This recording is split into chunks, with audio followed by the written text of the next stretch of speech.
11 जुलाई 70 संगमयुग की डिग्री और भविष्य की प्रारब्ध। आज बाप दादा सभी स्टूडेंट्स की पढ़ाई बाद क्या क्या डिग्री प्राप्त की है वो देख रहे हैं। इस पढ़ाई की डिग्री कौन सी मिलती है? डिग्री मिलनी है व मिली है। पढ़ाई के बाद डिग्री मिलती है ना, तो इस संगम पर आपको क्या मिलेगा? संपूर्ण फरिश्ता व अव्यक्त फरिश्ता। यह है संगमयुग की डिग्री और 11वीं पद है भविष्य की प्रारब्ध। तो अब की डिग्री है संपूर्ण अव्यक्त फरिश्ता। इस डिग्री की मुख्य क्वालिफिकेशन कौन कौन सी हैं और कहाँ तक हर एक स्टूडेंट इसमें क्वालिफाइड बना है, यह देख रहे हैं। जितना क्वालिफाइड होगा उतना ही औरों को भी क्वालिफाइड बनाएगा। क्वालिफाइड जो होगा वो बनाएगा क्वालिटी, और जो नहीं होगा वो बनाएगा क्वांटिटी। तो आज सभी की क्वालिटीज़ देख रहे हैं। देखा जाता है ना कि किन किन क्वालिटीज़ में क्वालिफाइड हैं। तो यहाँ मुख्य क्वालिटीज़ में एक तो देख रहे हैं कि कहाँ तक नॉलेजफुल बने हैं। नॉलेजफुल के साथ फैथफुल, सक्सेसफुल, पावरफुल और सर्विसेबल कहाँ तक बने हैं। इतनी क्वालिटीज़ अगर सभी में आ जाएं तो फिर डिग्री मिल जाएगी। तो हर एक को यह देखना है कि इन क्वालिटीज़ में कौन कौन सी क्वालिटीज़ धारण हुई हैं। नॉलेजफुल अर्थात बुद्धि में फुल नॉलेज की धारणा। जितना नॉलेजफुल होगा उतना ही वो सक्सेसफुल होगा। अगर सक्सेसफुल कम है तो समझेंगे नॉलेज की कमी है। सक्सेसफुल न होने के कारण क्या है? फैथफुल कम। फैथफुल अर्थात निश्चय बुद्धि। एक तो अपने में फेथ, दूसरा बाप दादा में और तीसरा सर्व परिवार की आत्माओं में फैथफुल होना पड़ता है। जितना फैथफुल बनकर निश्चय बुद्धि होकर कोई कर्तव्य करेंगे तो निश्चय बुद्धि की विजय अर्थात फैथफुल होने से सक्सेसफुल हो ही जाता है। उसका हर कर्तव्य, हर संकल्प, हर बोल पावरफुल होगा। ऐसे क्वालिफाइड को ही यह डिग्री प्राप्त हो सकती है। अगर डिग्री को प्राप्त नहीं करते तो क्या होता है मालूम है? कोर्ट द्वारा क्या निकलता है? Decree, notice. या तो डिग्री मिलेगी या तो डिक्री निकलेगी। धर्मराजपुरी में बंद होने की डिक्री निकलेगी। इसलिए पुरुषार्थ करके डिग्री लेनी है, डिक्री नहीं निकालनी है। जिन्हों पर डिक्री निकलती है वो शर्मसार हो जाते हैं। इसलिए सदैव चेक करो कि कहाँ तक क्वालिफाइड बने हैं। यह तो मुख्य क्वालिफिकेशन बताई, लेकिन लिस्ट तो बड़ी लंबी है।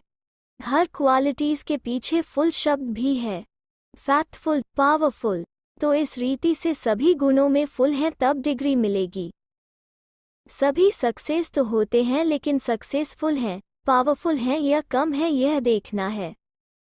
जो इन सर्व गुणों में फुल होगा उनको ही संपूर्ण अव्यक्त फरिश्ता की डिग्री मिलती है। सभी ने यही लक्ष्य रखा है ना। अभी वर्तमान समय कौन सा है? अभी है बहुत नाजुक समय। अभी नाज से चलने का समय नहीं है। वो नाज बचपन के थे। अगर नाजुक समय में भी कोई नाजों से चलेंगे तो रिजल्ट में नुकसान ही होगा। इसलिए अभी संहारी मूर्त बनना है, विकराल रूपधारी बनना है। तो अब दिन प्रतिदिन नाजुक समय होने के कारण संहारी मूर्त बनना है। संहार भी किसका? अपने संस्कारों का, अपने विकर्मों पर। और विकर्मी आत्माएं जो इस समय हैं उन्हों के ऊपर अब विकराल रूप धारण कर 1 सेकंड में भस्म करने का है।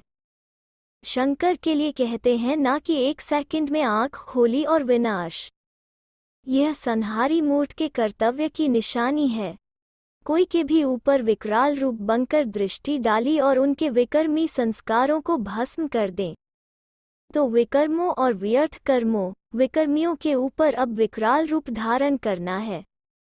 अब स्नेही मूर्त भी नहीं, अब तो काली रूप चाहिए, विकराल संहारी रूप चाहिए। अब लास्ट समय है। अब तक अगर विकराल रूपधारी नहीं बनेंगे तो अपने विकर्मों और विकर्मियों का सामना नहीं कर सकेंगे। अभी समाने की बात नहीं। विकर्मों को, व्यर्थ संकल्पों को व विकर्मियों के विकर्मी चलन को अब समाना नहीं है लेकिन संहार करना है। अब स्नेह को समाना है, शक्ति रूप को प्रत्यक्ष करना है। शक्तियों को एक ही समय 3 बातें धारण करनी हैं। एक तो मस्तक में मात्र स्नेहिपने का गुण, रूप में रूहानियत और वाणी में वज्र। एक एक बोल विकर्मों और विकर्मियों को खत्म करने वाला हो। जब यह तीनों बातें इकट्ठी धारण होंगी तब क्या होगा? विकर्म और विकर्मी भस्म हो जाएंगे। शक्तियों की नज़र से विकर्मी आत्माएं कंपायमान होंगी। किससे? अपने विकर्मों से। तो अब संहारकारी बनो और जल्दी जल्दी संहार करो। कहाँ कहाँ श्रृंगार करते करते संहार को भूल जाते हैं। श्रृंगार तो बहुत किया लेकिन अब संहार करो।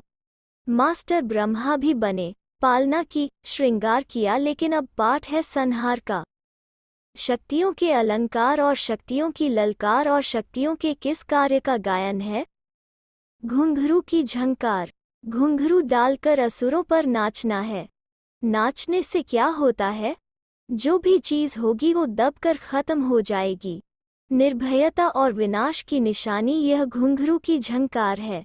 ऐसे नहीं कि पांडवों ने नहीं किया है। पांडव भी शक्ति रूप हैं। शक्ति रूप में दोनों आ जाते हैं। तो यह तीनों कर्तव्य प्रैक्टिकल और प्रत्यक्ष रूप में चल रहे हैं। अब कमजोरों का काम नहीं है। मैदान पर कमजोर नहीं आते हैं, शूरवीर आते हैं।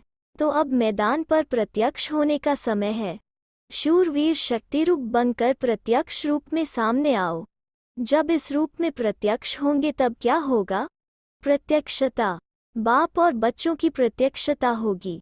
जितना प्रत्यक्ष होंगे उतनी प्रत्यक्षता होगी। तो बाप को प्रख्यात करने के लिए प्रत्यक्ष होना पड़े।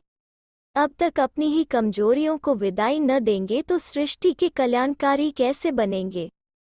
इसलिए अपनी कमजोरियों को अब विदाई दो, तब सृष्टि के कल्याणकारी बन सकेंगे। अच्छा, पार्टियों के साथ। 1. वर्तमान समय सभी क्या विशेष पुरुषार्थ कर रहे हैं? संदेश देना यह तो साधारण बात है। विशेष आत्मा बनने के लिए विशेष कार्य भी करना पड़ेगा। आजकल दुनिया के जो विशेष आत्माएं हैं उन पर विशेष ध्यान देना है। एक विशेष आत्मा के ऊपर ध्यान देने से अनेकों का ध्यान स्वतः ही खींच जाएगा। विशेष आत्मा पर ध्यान देने से वो विशेष नहीं, तुम विशेष बनेंगे। विशेष ध्यान से कोई भी व्यर्थ संकल्प, कर्म व समय नहीं जाएगा। शक्ति अगर जमा हो जाती है तो विशेष सर्विस भी सहज हो जाती है। तो अब पुराने हिसाब किताब के चौपड़े को खत्म कर नया चौपड़ा बनाना है। जो जितना क्वालिफाइड होता है उतना ही उसकी वैल्यू होती है। वैल्यूबल चीज को कभी भी साधारण स्थान पर नहीं रखा जाता है, उसको विशेष स्थान दिया जाता है। तो क्वालिफिकेशंस को सामने रख फिर नोट करते जाओ कि कितने % बने हैं। जब % हो जाएंगे तो यह जो सेंट, साधु संत हैं वो भी झुकेंगे। और उन्हों के झुकने से वो झंकार दूर दूर तक सभी के कानों में पहुंचेगी। यथार्थ पुरुषार्थ का अर्थ ही है वहाँ ही पुरुषार्थ और वहाँ ही प्राप्ति। इस संगमयुग को विशेष वरदान है प्रत्यक्ष फल प्राप्त कराने का। फल भी ऐसा है जो पुरुषार्थ कम प्रारब्ध जास्ती। तो समय की विशेषता को जान अपने में विशेषता भरनी है। अगर कमी रह जाएगी तो फिर कमी की निशानी क्या होगी? कमान। अगर कमाल नहीं करेंगे तो कमान मिलेगी। 1 सेकंड का भी फल अगर प्राप्त नहीं किया तो फुल नहीं बनेंगे, फेल की लिस्ट में आ जाएंगे। 2. दिल्ली को कहते हैं बाप दादा की दिल। जैसे दिल की धड़कन से तंदुरुस्ती का मालूम पड़ता है वैसे दिल्ली के आवाज़ से समाप्ति का आवाज़ सुनेंगे। दिल्ली है दर्पण, तो दिल्ली वालों की कितनी जिम्मेवारी है। जितना बड़ा जिम्मेवारी का ताज उतना ही सतयुग में भी बड़ा ताज मिलेगा। इसको कहते हैं बेहद की जिम्मेवारी। बाप भी मधुबन में रहते बेहद की सर्विस करते थे ना, तो एक एक को बेहद की जिम्मेवारी है। बेहद की बुद्धि कैसे होती है? बेहद की बात सोचना, बेहद परिवार से संबंध और स्नेह, सर्वस्थान अपने, ऐसे को कहते हैं बेहद का सविसेबुल। हद की सर्विस वाले को सविसेबुल नहीं कहेंगे। 3.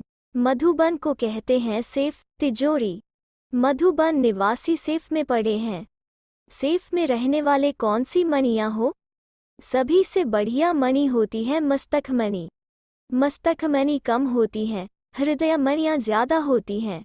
जो ज्यादा सेफ में रहते हैं वो मस्तकमनी हैं। योगयुक्त और निश्चय बुद्धि बनकर के कर्तव्य करने से सफलता प्राप्त हो ही जाती है। पहले से ही अगर यह संकल्प बुद्धि में होता है कि करते हैं परंतु मिलता मुश्किल है, तो यह संकल्प भी निश्चय की % को कम कर देता है। निश्चय बुद्धि हो करें तो फेल नहीं होंगे। समस्याओं का सामना करने से सफलता मिलती है। विघ्न तो आएंगे लेकिन लगन की अग्नि से विघ्न भस्म हो जाएंगे। अच्छा, 24 जुलाई 70